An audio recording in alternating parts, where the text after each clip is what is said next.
Another ICC event, another disappointment. That's the same old story for India. But as far as New Zealand are concerned, well, the nice guys win eventually.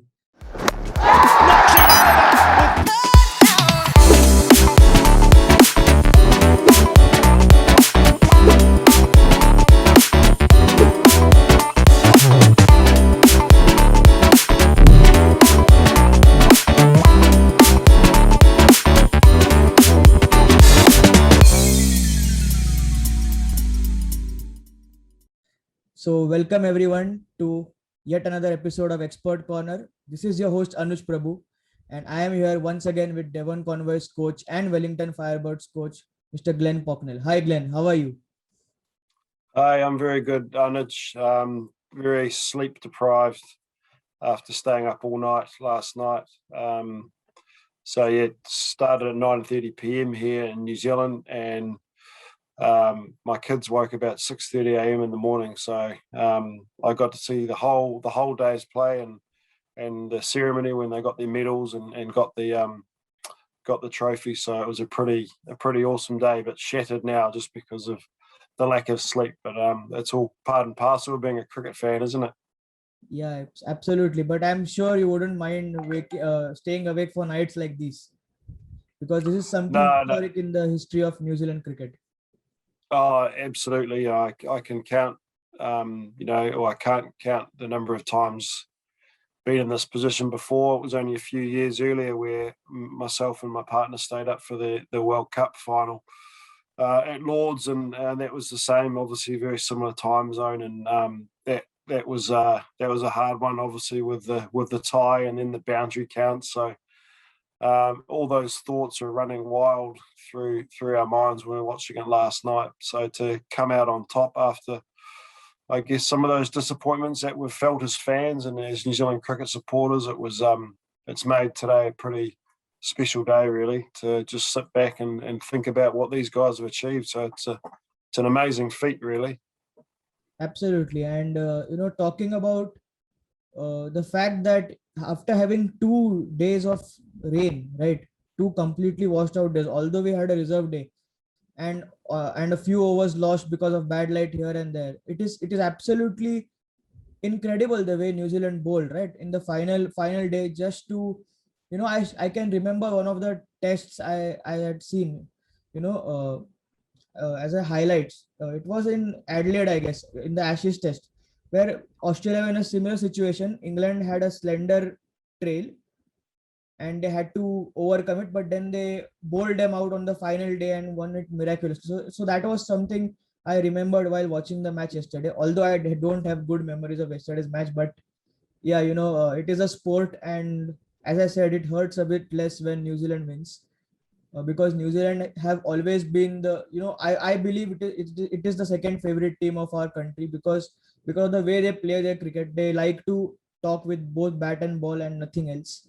No banter, no nonsense stuff. So, getting into the game, right? Talking about the biggest performer of the game, which I feel was Kyle Jamieson.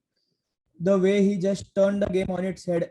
To have an average of 14-15 is brilliant, but to actually see it happening was absolutely scary. Like in every 2.3 overs, he was getting a wicket, and it was absolutely scary. I don't know what to say. Yeah, you're right. It is scary, and like the guy's an unbelievable talent. Lucky enough to see a lot of him here in New Zealand on the domestic scene, because he's played domestic cricket for Canterbury and Auckland, because he hasn't been in the Black Caps. So he's performed so well at the domestic level. But the scary thing is, as you say, is he's going to get better. I think, like, he's got so much better in a 12-month period, or in a 2-year period as well. He's got so much better now. He can swing the ball both ways, and he's got a lot more subtle variances with how he can deliver the ball, and he used all of those, and he had to use all of those because he's bowling to some of the best batsmen in the world. So for the way he's stormed onto the international scene is pretty amazing, really. I can't think of many guys that can do it. The only one that really springs to mind from a New Zealand point of view that I can think of is someone like Shane Bond, who really came onto the scene with a hiss and a roar and started ripping through teams and Kyle Jamison's a different type of bowler, but he's certainly produced some remarkable stats in a short frame of time, and got a very bright future ahead of him for the Black Caps, which is great for us. Talking about his big booming in swing, which has become a wicket taking option. So I believe that that is a very dangerous delivery in Asian conditions. If he gets reverse swing, that will be absolutely scary, because then you are talking about the fact that he is just not a bowler who can just deliver on tracks which aid seam and swing. So what thoughts do you have about that? Yeah, you're right. The in swinger at the moment, just when he's swinging it conventionally, he swings quite late. So you add in a ball that's reverse swinging, as you say, it's going to go even later and it's going to go even bigger. So it's going to be a real threat, as you say, and in I guess the conditions where they're a lot drier and excuse me, and reverse swing's a lot more prevalent. So yeah, look, I think that's his next test, really. Everybody's said in the press that he's played in New Zealand conditions, he's played in England conditions, but he hasn't played in the subcontinent yet. So I guess that's his next challenge, is proving all those people wrong and going and playing in the subcontinent and performing well. So look, I think he's definitely got the skill set to be able to perform in those conditions, and yeah, it'll be pretty exciting to see how he does go in those conditions. Yeah. So talking about India's batting, right? We did get off to a good start. We got 62 runs for the first wicket, but then just when you thought that we had won the day with 146 for 3, wickets started tumbling. Although there were good bowling conditions, but do you think that the Indian batsmen were a little bit too impatient, or you could say didn't show the word that Kohli likes to use too much, intent?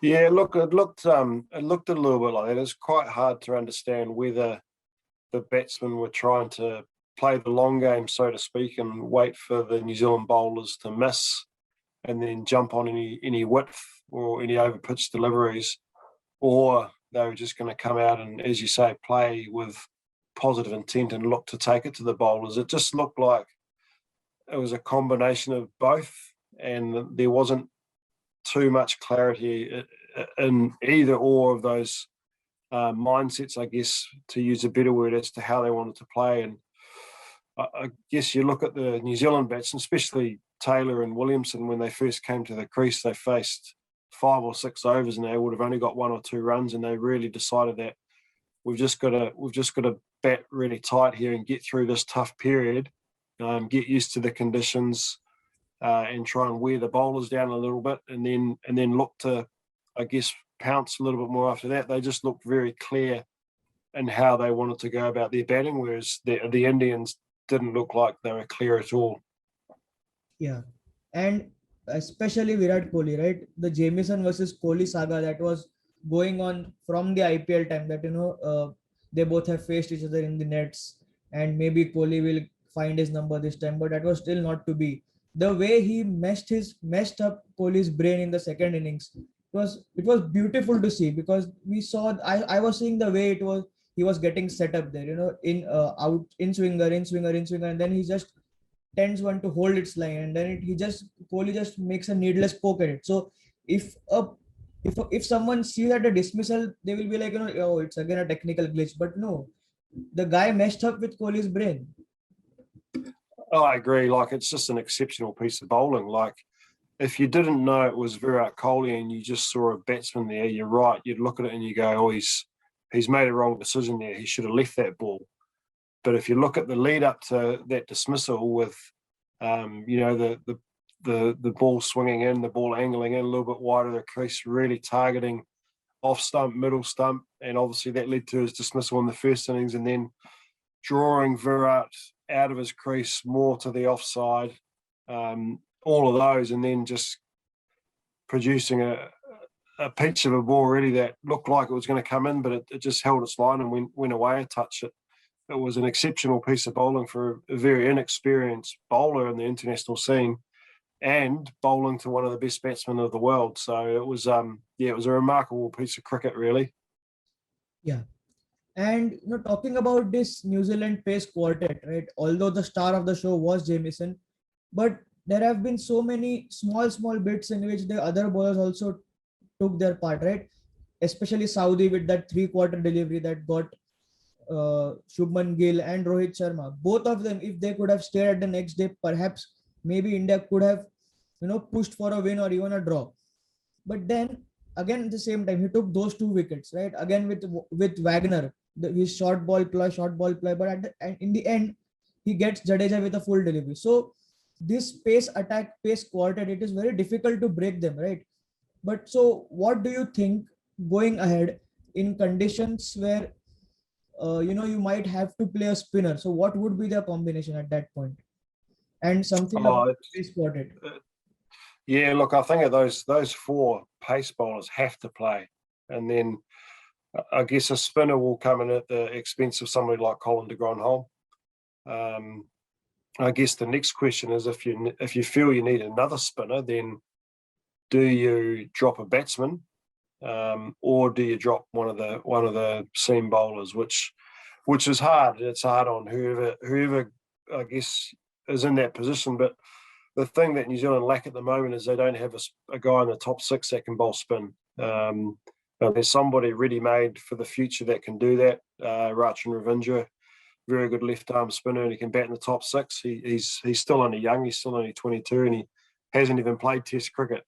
But he's a guy in the future that they'll need, especially in the types of conditions where they're going to need to play two spinners. Because at the moment, if they're going to do that, they're going to have to play two spinners, and it's going to be at the expense of somebody or two players that are performing very well. So I don't know who that would be, because there's that pace quartet or done unbelievably well, and you also think of someone like Matt Henry, who's didn't play in this game. He's sitting on the sidelines, and there's Lockie Ferguson as well, who's not even part of the squad. There's so much depth in that pace bowling lineup, but we don't have as much depth in our spin bowling stocks, which we'll need at some stage in the future. Yeah, talking about Wagner, how important is it for a team to have a team player like Wagner? You get all the dirty overs, you get the ball when it is soft, it's not doing much, you have to bang it in short for 5-6 overs, but you still go on with it, and knowing that you have the ability of swinging the ball, but still that there are 3 pacers ahead of you who will get that new ball. So how difficult is it for him to accept that firstly, and then just go out there and perform the way he did? Well, that's the key. He has accepted it, and he's accepted it as in, he believes he's got a unique skill set, which he does have a unique skill set where he can do all those things you said, and he loves it. He loves it because it's hard. They're hard overs. They're not easy overs, and he's proven time and time again he's a workhorse, and he'll bowl through anything. I think the other point with him is he's quite often, and it probably hasn't happened in this test match anyway, but he quite often comes in when there's a partnership, and he thrives on that. You can just see his body language, his enthusiasm, his passion. All of those things come out straight away, and he's in the fight. He's right in the fight with the batsman, and that lifts the other 10 blokes in the field, and it creates a bit of energy, and more often than not, it actually creates a wicket. So, yeah, a huge role that he plays there, and one that he's been a very integral part in that unit, because the ball isn't always swinging like it has been in this series and nipping around, and there's got to be somebody that can come on and break those partnerships, and he's shown he can do that. Yeah. Speaking about Indian bowlers, right? Bumrah and Ishan, they didn't have the best of games, and Bumrah had a shocker, an absolute shocker. Nobody saw it coming. What do you think went wrong with the Indian bowling? Like, for me, I think that after getting Watling's wicket, I believe the Shami maybe got his length right. After he understood that how he got Watling's wicket with a fuller length. But I believe most of the Indian bowlers were short at most of the times, and they didn't learn from the opposition. That would be one of the biggest problems, both in batting and bowling. The way New Zealand batted in the first innings, the way Williamson just held fort, when the pressure was high. Indian batsmen didn't do that. And similarly with the bowling was too short, I felt, from the pacers.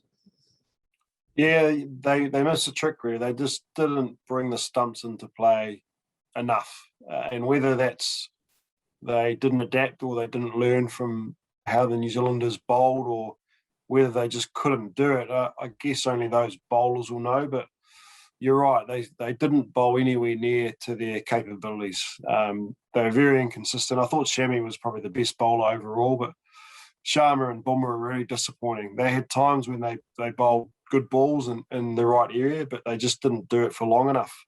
They'd do it for 3 or 4 balls, and then they'd bowl a bad ball that invariably either went to the boundary or made it easy for the New Zealand batsman to score off. So that just released a whole lot of pressure.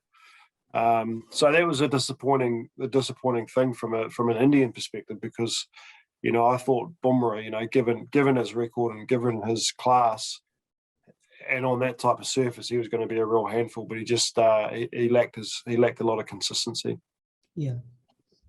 And the biggest problem with in the Indian team that has been cleaning up the tail. The problem has been against South Africa, against England, against Australia, and again against New Zealand. Although I wouldn't call it a tail, because Jamieson and Saudi are all rounders. Saudi is the third highest six hitter in so I have no doubts about that. But still, in Test cricket, after 6 down, it is called a tail, right? So what do you see? Do you look at it as New Zealand tail enders batting well, or did you look at it as Kohli once again running out of ideas while it was coming to clean the tail? Yeah, it's very hard to know unless you're out there and you guess you're in that moment. But I thought that with the New Zealand tailenders, there could have been a little bit more. I guess a little bit more intuition with the way they bowled to them, with some different plans. Could have been the bouncer plan earlier and then go short to go full. Subtleties with the fields. You saw Kane Williamson do that at the back end of the Indian batting, and he's just changed the field and have very clear plans as to how they're going to get those tailenders out. I'm not sure if the Indians had those clear plans. I believe, and I could be completely wrong, but I believe that maybe they thought they were just going to get them out, which, if they did, they probably missed the trick there, because, as you say, they've got some guys here that can bat, The and they've last got over some scored guys. 87 runs. Yeah. Is that right? Yeah. So that's crucial in a very low scoring game, isn't it? Yeah, absolutely. So, we can even go a point ahead and say that, okay, like 32-run lead is still fine. Coming at the end of the day, 64 for 2, day 6, we like most of India thought that, draw, it's okay. You have to share the trophy. And there were posts on Twitter like, at least Kohli will get half an ICC trophy now. So, and then for it to go downhill, did you have that belief? Did you have that belief that New Zealand would get India on the mat, because the way they did in the first, especially given the fact that the forecast was sunny? Or did you feel Yeah, Indian batting, the way that they batted was wrong? The punch shot, I have no words for the way he hit that shot. It is absolutely unbelievable, because although you compare, people compare him to Adam Gilchrist, I never saw Adam Gilchrist come down the track and hit a shot like this when the match is on the balance, right? So what would you say? Yeah, like I guess at the start of the day, and certainly at the start of the Test match, I had 100% belief in New Zealand that they would win the match. But at the back of my mind, there's always that feeling, and there's always that thought that India, top of the world, they've qualified top for this final, and there's a reason they have that. They've got an unbelievable batting lineup. So the back of my mind, I did expect a little bit more from the batsmen. Some senior batsmen like Kohli and Pujara and Rahane. Like, expected a little bit more from those guys. Look, the New Zealanders did bowl well, but as I said earlier, I just don't think they were very clear in how they wanted to play it. Were they going to come out and try and get a little lead of maybe 200 and then try and bowl New Zealand out, or were they just playing for the draw? Do they come out with the mindset of, okay, we're just going to bat, we'll shut up shop and we'll just bat? I don't believe there was a clear definitive either way. Look, I'm sure there was. I'm sure the coach and the captain had said to the team, outlined the plan for the day, but when the batters went out to the middle, did they really 100% believe that? Because the way they batted, I don't think they did. Pant was a really interesting one. He looked like he was going to occupy the crease for a while, and then all of a sudden he'd just run straight down the middle of the wicket and try and wog one out of the ground. And it just looked a little bit out of the ordinary is probably the best way to describe it. It just came out of nowhere. So, yeah, it's disappointing. And I guess you could also ask, is that just pressure? Is that the pressure that the Kiwi bowlers put on them that is forcing them to do things that they're not used to doing? Hard to know. It's very hard to know unless you're that individual. Only they'll know what was going through their mind at those certain times of the match. Yeah. Do you think that it is more about the rigidity with the team management and the captain? Even with the playing 11, there were comments when I spoke that I will have a chat with Glenn.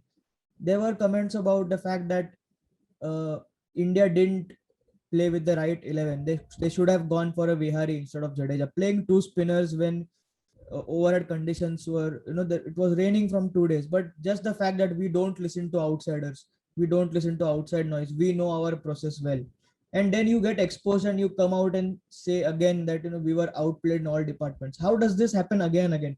Do you think this is about the rigidity of the team management or what? Yeah, it's another hard question, because I think I remember I spoke to you before the match, and I would have gone with the two spinners purely because I think they're both match winners, both with bat and ball. But you're right. You look at the forecast, excuse me, you look at the forecast and you look at rain, you look at cold, damp. Is the pitch going to turn? Like, we know in hindsight now that it's not going to turn. And this is where the New Zealand team were very smart. They had a spinner there, and they had the option of playing him, but they did their research. They looked at the weather conditions. They looked at what was going to happen. They made an accurate judgment on the pitch and said, we don't think spin's going to play a part in this game. So they didn't play one. So you look at that, and you look at the decision of the Indian management, and yes, you've got to say they got it wrong. They needed to play an extra seamer. Absolutely, extra seamer, but wouldn't that have made their tail a bit more long, right? Because Ashwin bats at 8. So if you're thinking of playing a Siraj instead of Jadeja, then Ashwin bats at 7, which makes the tail even small. So, like, my thought was that you had to play Vihari, especially when the batting is so weak. Talking about the batting, right? Do you think now it is time that we think about the places of a few players in the Indian team? Be it Rahane, Pujara, or whoever. Yeah, I guess it's hard for me to know, because I don't know the guys that are underneath that are competing with them. If there's guys really gunning them down, then it's got to be looked at. But also, we've got to remember this is just one match. It's just one match that India have lost, and albeit it's a very big match on the world stage, but they went in with minimal preparation, whereas New Zealand had 2 test matches against England as preparation. So I think looking at the overall picture, India and New Zealand have been the best 2 teams over that 2-year period. It just happens to be that on this day, in this match, New Zealand have beaten them and India have lost. So you've got to be able to, I guess, have a look at the form of all those players across the 2-year period. And if there's a trend there that underperforming, or the form was dropping off, and there's other players underneath that are pushing for their spots, and yeah, I'm sure that's something that would have to be discussed. But yeah, I guess I can't comment because I just don't know who the players are who are pushing up underneath. Yeah. There are players like Vihari. Vihari, his last innings was a heroic innings in Sydney. I don't know what he did to get dropped, right? At that point, in the Adelaide Test, you were playing with three seamers and a spinner because you felt that a batsman was important. But the I think the problem is when Shami got injured, they suddenly were a bowler short. So that is where they thought that we need five bowlers, and that is going to be a problem if you don't have a seaming all rounder. I my personal belief is, uh, someone like a Shardul Thakur. You saw him play at the Gabba. He got 67 runs and he picked up 7 wickets. And that's it. He didn't get a look in afterwards. So, like, I don't know what more he has to do. So, what do you think? Now that Hardik Pandya is unavailable, can India go ahead and groom someone like a Shardul Thakur? Yeah, they probably have to, and I guess as you say, given that form and given those stats you've just reeled off, they probably have to. And a key consideration is to win Test match cricket, you need to be able to take 20 wickets, and that's what the New Zealand team did, and that's what they did in the series before against England. So you've really got to be able to pick bowlers that are genuine wicket takers, not bowlers that are going to just bowl dots or be able to hold up an end. You've got to be able to pick bowlers that are going to take wickets. Absolutely. Talking about So swing, yeah, a swing bowler. yeah, Well, all we had was seam. yeah. Oh, that's right. And then you look at the New Zealand team, and they had everything, didn't they? They had swing, they had seam, they had bounce. The only thing they probably didn't have was pace. They probably didn't quite have the pace, but they had those other things which, in those conditions, you're going to be very hard to score off, aren't you? Yeah, absolutely. And you spoke about the thing being this is just one test, and from this I kind of recollected what Kohli said in the press today. That it should be a three-match test series. What do you think? Is it something that it is just like?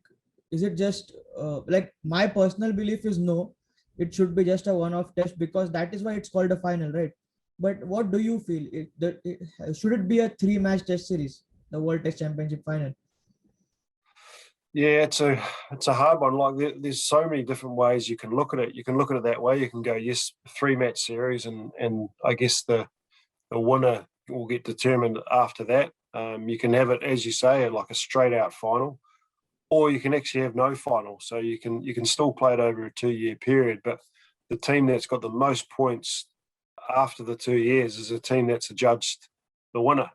Yeah. The only issue with that option, though, is you're going to get teams that don't actually play each other, which we've had even in this thing, which you're probably not getting, I guess, a credible winner if you're not having that opportunity to play everyone. So, yeah, I like the idea of just having the one-off final.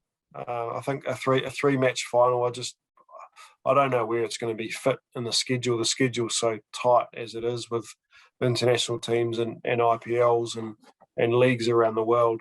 I think the idea of coming in for a one-off test, yes, it creates a lot more pressure and a lot more, I guess, anxiety.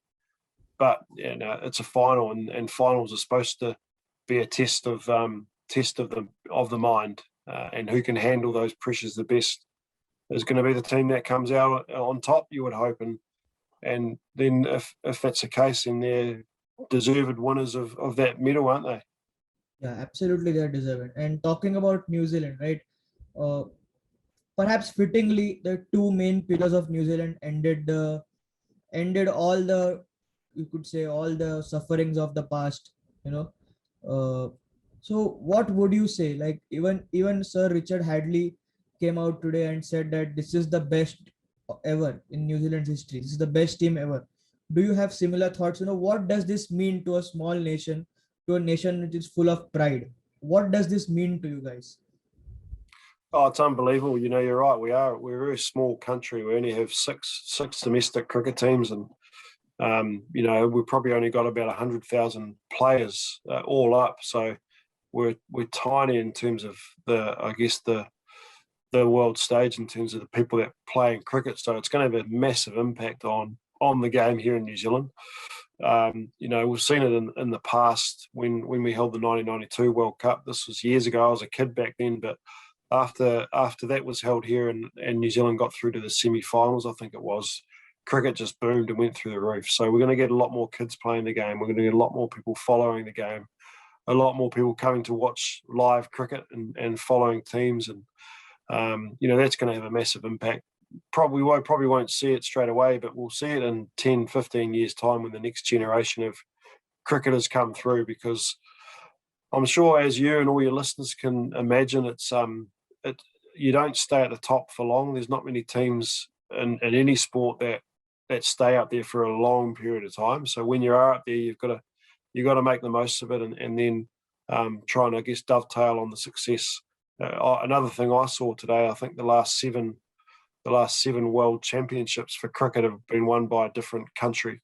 So the 2020 World Cup, the One Day World Cup, the Champions Trophy, the Test Championship, and there's a few other ones. They've actually been 7 different countries. So no teams dominated the 3 formats. And I don't know if it'll ever happen, because it's so challenging, right? And I guess that's the beauty of the game. That's why we love it, because you just don't know who's going to win, because there's so many variables. So look, it's massive. It's massive for New Zealand here. And I guess in regards to what Sir Richard said, and a lot of other esteemed cricket minds have said in New Zealand today, is around it being the best team ever. Look, it probably has to be, given what they've achieved. The World Test Championship. It's pretty amazing just to hear that. And for someone like Sir Richard, who played in the golden era, and that was, I guess, that was the best team up until 2 days ago. For somebody like him to say it, like he's the most well-respected cricket brain in New Zealand. So I think it's just going to take a while for people to sink in, because, as you say, we are a small little country, and we've achieved something pretty special. So years to come, we'll be looking back on this day and the match with pretty fond memories. Yeah, and lastly, I will put you on the spot. Is Kane Williamson the best batsman in the world right now? Yes, I think he has. Like the way he batted in this match, like he didn't bat that well against England. Well, when I say didn't bat well, he didn't get the outcomes that he and probably everybody else in the world expected. But he had a niggling elbow injury, which meant he sat out for the second game. But just the way he can absorb pressure and the way he can bat to the situation and just deny the opposition and play the ball so late. It was a masterclass, wasn't it? Especially that first innings when he faced so many balls, but they got that crucial lead of 30 odds. So yeah, he is. He's right at the peak at the moment, and he's got a lot of guys around him in that New Zealand team that are batting very well too, which are helping support him. Yeah, and before we go, it would be wrong if we don't talk about Devon Conway. The way he scored 54 in the first inning, they were crucial runs in the context of the game.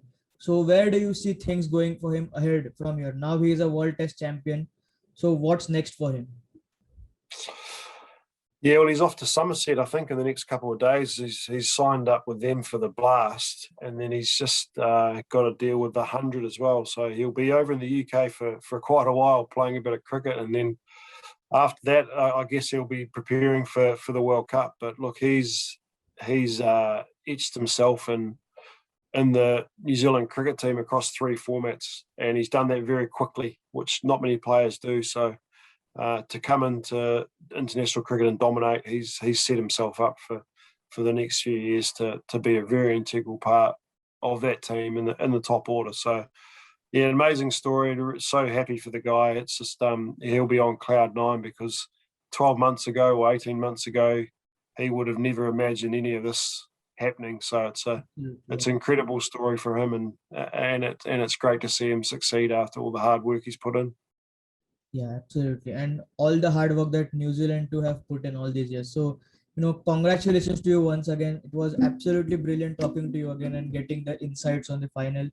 And we do hope both India and New Zealand just carry on this legacy and just continue being the top 2 teams in the world.